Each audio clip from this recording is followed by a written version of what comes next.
16 আসনের এই নির্বাচনী জনসভায় উপস্থিত প্রিয় মুরব্বীবর্গ, এলাকাবাসী, ভাই বোনেরা, প্রিয় মা বোনেরা, আমার সহকর্মীবৃন্দ, আসসালামু আলাইকুম। কেমন আছেন আপনারা? আলহামদুলিল্লাহ। উপস্থিত প্রিয় ভাই বোনেরা, আজকে আমরা এখানে উপস্থিত হয়েছে নির্বাচনী জনসভাকে কেন্দ্র করে।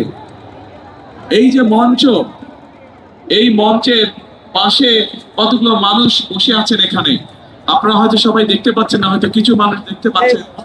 এই মানুষগুলো তাদের স্বজনদেরকে হারিয়েছে, গত জুলাই মাসে হারিয়েছে, কেউ কেউ, অনেকে হয়তো এর আগে হারিয়েছে। এই যে তারা তাদের পরিবারের একজন স্বজনকে যে হারিয়েছে, এই স্বজনরা কি করেছিল? এই স্বজনরা চেয়েছিল এই বাংলাদেশের মানুষের ভোটের অধিকার কেড়ে নেওয়া হয়েছিল গত 16 বছরে, সেই ভোটের অধিকারকে প্রতিষ্ঠিত করতে চেয়েছিল। এই বাংলাদেশের মানুষের কথা বলার যে স্বাধীনতা কেড়ে নেওয়া হয়েছিল, সেই স্বাধীনতাকে তারা প্রতিষ্ঠিত করতে চেয়েছিল। এই বাংলাদেশের মানুষের রাজনৈতিক এবং যে অর্থনৈতিক অধিকার ছিল, যেটি কেড়ে নেওয়া হয়েছিল, সেই অধিকারকে তারা প্রতিষ্ঠিত করতে চেয়েছিল। এবং সে কারণেই আমরা দেখেছি গত 16 বছর ধরে বিএনপির বহু নেতাকর্মী গুম, খুন, অত্যাচার, নির্যাতনের শিকার হয়েছে। আমরা দেখেছি গত জুলাই মাসে যখন ছাত্র জনতার গণ অভ্যুত্থান হয়, সেই সময় আমরা দেখেছি লক্ষ লক্ষ মানুষ কিভাবে রাজপথে নেমে এসেছিল, এবং যে স্বৈরাচার এই দেশ থেকে পালিয়ে যেতে বাধ্য হয়েছে জনগণের গণ অভ্যুত্থানের আন্দোলনের মুখে, সেই সময় তারা পালিয়ে যাওয়ার আগে কত 1400-র মতন মানুষকে তারা হত্যা করেছে, 20,000-এর মতন মানুষকে তারা বিভিন্ন ভাবে আহত করেছে। প্রিয় ভাই বোনেরা, এই মানুষগুলোর যে আত্মত্যাগ, এই মানুষগুলোর যে যারা জীবন উৎসর্গ করেছে, এদের এই ত্যাগ কি কখনো বৃথা যেতে পারে? আমরা যারা বেঁচে আছি আলহামদুলিল্লাহ, আল্লাহর রহমতে, আমরা কি কখনো এই তাদের এই ত্যাগগুলো বৃথা যেতে দিতে পারে? আমরা বৃথা যেতে দিতে পারি না প্রিয় ভাই বোনেরা। এখন যদি বৃথা যেতে দিতে না হয়, তাহলে আমরা যারা পেছনে রয়ে গেছে, আমাদের কি করতে হবে? আমাদের দুটো কাজ প্রিয় ভাই বোনেরা। একটি কাজ হচ্ছে, যেই অধিকার আদায়ের জন্য ওই মানুষগুলো জীবন দিয়েছে, বঙ্গুত্ব বরণ করেছে কেউ কেউ, সেই অধিকার আমাদের আদায় হওয়ার সময় হয়ে এসেছে। অর্থাৎ 12 তারিখ যে নির্বাচনের জন্য বাংলাদেশের মানুষ বেশি সময় ধরে অপেক্ষা করেছে, যে নির্বাচনের মাধ্যমে বাংলাদেশের মানুষ তাদের অধিকার প্রয়োগ করতে চায়, যে নির্বাচনের মাধ্যমে বাংলাদেশের মানুষ তাদের মতামত তুলে ধরতে চায়, সেই নির্বাচন আমাদের সামনে উপস্থিত, এবং জনগণ সেদিন 12 তারিখে তাদের সেই অধিকার প্রয়োগ করবে। এবং একই সাথে প্রিয় ভাই বোনেরা, এই যে মানুষগুলো যারা জীবন উৎসর্গ করেছে, যারা শহীদ হয়েছে, যারা পঙ্গুত্ব বরণ করেছে, অত্যাচার নির্যাতন সহ্য করেছে হাজারো লক্ষ মানুষ, এই মানুষগুলোর আরেকটি প্রত্যাশা ছিল। এই যে এখানে আজকে ধানের শীষের প্রার্থী আমিনুল একটু আগে আপনাদের এলাকার যে সমস্যা বলে গেল, এরকম সমস্যা এই এলাকায় ঢাকা 16-তে যেমন আছে, ঢাকা মহানগরীতে যেমন আছে, সমগ্র বাংলাদেশের মানুষের বিভিন্ন সমস্যা আছে। কর্মসংস্থানের সমস্যা আছে, নারীদের অধিকার প্রতিষ্ঠিত করার সমস্যা আছে, আমাদের তরুণ যুবক ভাই বোনদের কর্মসংস্থানের সমস্যা আছে, শিক্ষার্থীর আগামী দিনের প্রজন্ম যারা শিক্ষার্থী, তাদের শিক্ষার বিষয়ে সমস্যা আছে। এখানে আমিনুল হাসপাতালের কথা বলেছে, সমগ্র বাংলাদেশের জেলা, উপজেলা, গ্রাম পর্যায়ে মানুষের স্বাস্থ্য সুবিধা নিশ্চিত করার সুবিধা আছে। অর্থাৎ এক কথায় আমরা দেখেছি গত 16 বছরে কিভাবে মেগা প্রজেক্ট হয়েছে, কিন্তু মানুষের ভাগ্যের মেগা পরিবর্তন হয়নি, বরং আমরা দেখেছি মেগা প্রজেক্টের নামে মেগা দুর্নীতি হয়েছে, কিন্তু মানুষের ভাগ্যের পরিবর্তন হয়নি, কিছু সংখ্যক মানুষের ভাগ্যের পরিবর্তন হয়েছে। প্রিয় ভাই বোনেরা, আজ সময় এসেছে দেশ এবং দেশের মানুষের আমাদেরকে ভাগ্যের পরিবর্তন করতে হবে। এবং সে কারণে আপনারা নিশ্চয়ই 2 দিন আগে দেখেছেন, বাংলাদেশ জাতীয়তাবাদী দল বিএনপির পক্ষ থেকে সমগ্র দেশের মানুষের সামনে আমরা আমাদের দলের ম্যানিফেস্টো উপস্থাপন করেছি। সেখানে আমরা নারীদেরকে কিভাবে আমরা সামনে এগিয়ে নিতে চাই, সেখানে আমরা ছাত্রদের লেখাপড়ার জন্য কি ব্যবস্থা করতে চাই, সেখানে আমরা উল্লেখ করেছি কিভাবে আমরা বেকারদের কর্মসংস্থানের ব্যবস্থা করতে চাই, সেখানে আমরা উল্লেখ করেছি কিভাবে আমাদের 40 লক্ষ প্রতিবন্ধী মানুষ আছে সারা দেশে, তাদের পাশে আমরা দাঁড়াতে চাই, সেখানে আমরা উল্লেখ করেছি যে কিভাবে আমরা আমাদের কৃষক ভাইরা যারা পরিশ্রম করে আমাদের খাদ্যের যোগান দেন সেই কৃষক ভাইদের পাশে আমরা দাঁড়াতে চাই, সেখানে আমরা সুন্দরভাবে উল্লেখ করেছি আপনাদের এলাকার সন্তান আমিনুল যেমন একজন প্রফেশনাল খেলোয়াড়, শুধু আমিনুল একা কেন হবে, আমিনুল মতো আরো শত শত আমিনুল কিভাবে আমরা তৈরি করতে পারি দেশে, সেটির উল্লেখ আমরা করেছি। প্রিয় ভাই বোনেরা, এখন প্রিয় ভাই বোনেরা, আমাদের সামনে একটি বিশাল বড় কাজ আছে।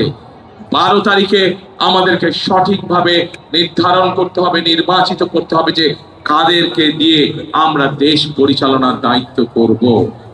একই সাথে প্রিয় ভাই বোনেরা, আপনাদের সামনে একটি রাজনৈতিক দল হিসাবে আমরা আমাদের কর্ম পরিকল্পনা উপস্থাপন করেছি।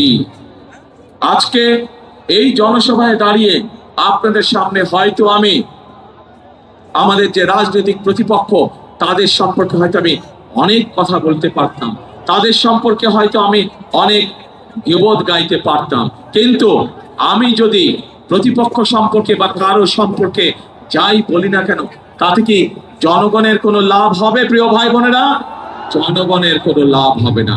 আজকে সময় এসেছে, আমরা আন্দোলন করেছি, সংগ্রাম করেছি, আমাদের বহু সহকর্মী সহ অরাজনৈতিক বহু ব্যক্তি বিভিন্নভাবে গত 1 যুগেরও বেশি সময় ধরে নির্যাতিত হয়েছেন, অত্যাচারিত হয়েছেন, নিজেদের জীবন উৎসর্গ করেছেন। আমরা আমাদের সেই মহেন্দ্রক্ষণে উপস্থিত হয়েছি যেখানে আমরা নিজেদের রায় দিয়ে জনগণের সরকার প্রতিষ্ঠিত করতে পারবো। পরবর্তী ধাপ হচ্ছে এই দেশকে পুনর্গঠন করা, এই দেশের মানুষের ভাগ্যের পরিবর্তন করা।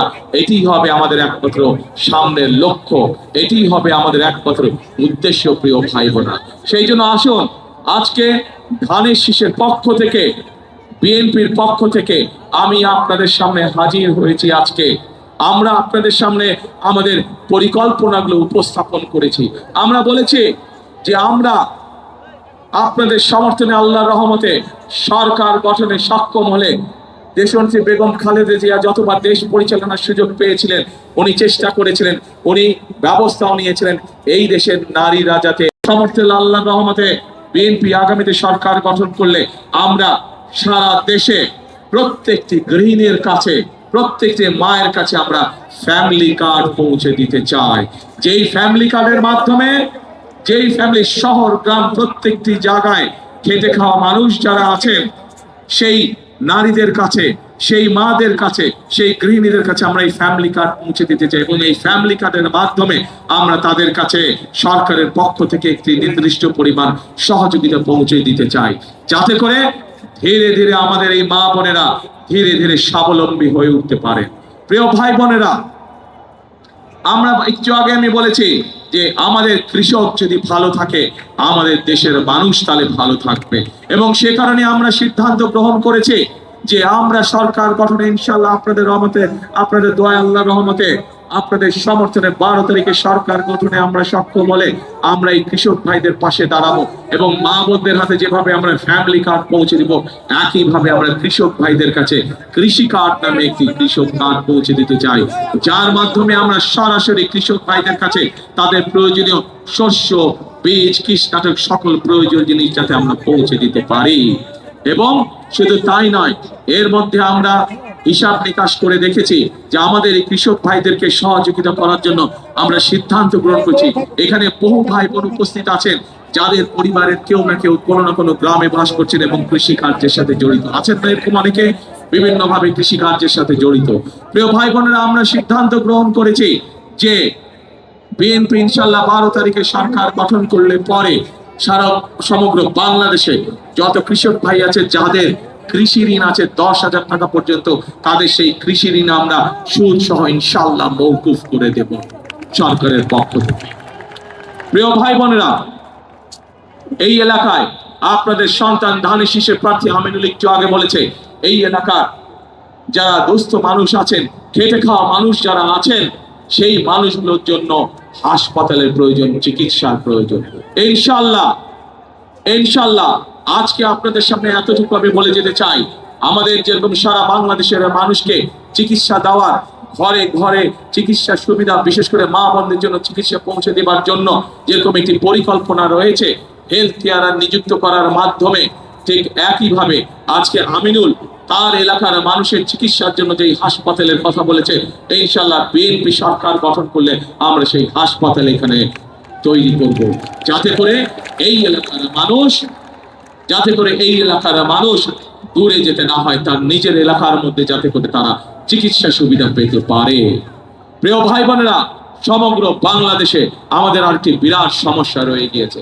আমাদের বহু তরুণ সমাজের বহু ভাইয়েরা, বহু বোনেরা শিক্ষিত, যুব সমাজের বহু ভাই বোনেরা শিক্ষিত, কিন্তু তারা কর্মসংস্থানের অভাবে রয়েছে, তাদের অনেকেরই কর্মসংস্থান নাই। এবং সেই জন্যই আমরা পরিকল্পনা গ্রহণ করেছি যে বিএনপি আগামী 12 তারিখে ইনশাল্লাহ সরকার গঠন করলে আমরা প্রত্যেকটি জেলায়, এবং স্বাভাবিকভাবে ঢাকা যেহেতু বড় একটি শহর, ঢাকায় হয়তো প্রত্যেকটি এলাকায় অন্তত মিনিমাম একটির অধিক আমরা ভোকেশনাল ইনস্টিটিউট তৈরি করব, আমরা ট্রেনিং সেন্টার তৈরি করব, আমরা আইটিতে যারা কাজ করে তাদেরকে বিভিন্ন প্রকার ট্রেনিং এর আমরা ব্যবস্থা করব। আমাদের যে সকল তরুণ সমাজের সদস্য আইটিতে কাজ করেন, সেই ফ্রিল্যান্সিং এর কাজ হোক, ডাটা প্রসেসিং হোক, এই বিষয়ে তাদেরকে আমরা ট্রেনিং দিব, যাতে করে তারা কর্মসংস্থানের ব্যবস্থা করতে পারে। একই সাথে ভোকেশনাল ইনস্টিটিউটের মাধ্যমে আমাদের যেসব বেকার তরুণ ভাই বোনেরা আছে তাদেরকে আমরা ট্রেনিং দিব, যাতে করে তারা নিজেদের কর্মসংস্থান, ছোট ব্যবসা তৈরি করতে পারে, অথবা বিদেশে চাকরি বাকরির ব্যবস্থা করে নিয়ে যেতে পারে। প্রিয় ভাই বোনেরা, বাংলাদেশের বহু মানুষ, প্রায় 1.5 কোটি মানুষ বিদেশে প্রবাসী হিসাবে বসবাস করছে, এবং তারা সেখানে কষ্টার্জিত বৈদেশিক মুদ্রা আমাদেরকে দেশে পাঠাচ্ছে, যাতে আমরা এই দেশের